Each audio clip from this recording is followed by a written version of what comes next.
Yo, what is up everybody? Welcome to One to Step YouTube channel where we post tutorial video just like this. So if you guys also want to get notified for our future tutorial videos, be sure to hit that like and subscribe button with notification on so you guys can get notified once our new video releases. And let's start the video. In this video, I'm going to be showing you guys how you guys can fix your Discord black screen problem. What this problem is that basically if you're facing this problem, whenever you open your Discord, it's just going to show you black screen. Nothing more than black screen. So to fix this problem, it's pretty simple. Basically, first you need to close your Discord. Alright, so if a Discord is running in your background like this, make sure to turn it off and then turn it off from your background as well if it is running tab looking thingy. So close Discord from running on your background as well.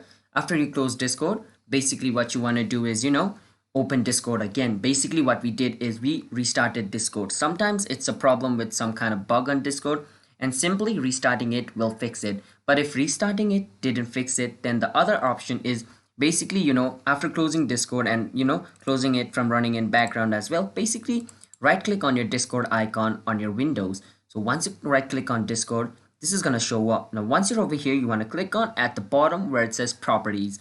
You want to click on properties. Once you're in your properties, you want to go to where it says compatibility. And once you're in your compatibility section, you want to click on where it says run this program in compatibility mode 4. You want to tick on this, and after it's tick mark, you want to choose the option from over here to Windows Vista Service Pack 2.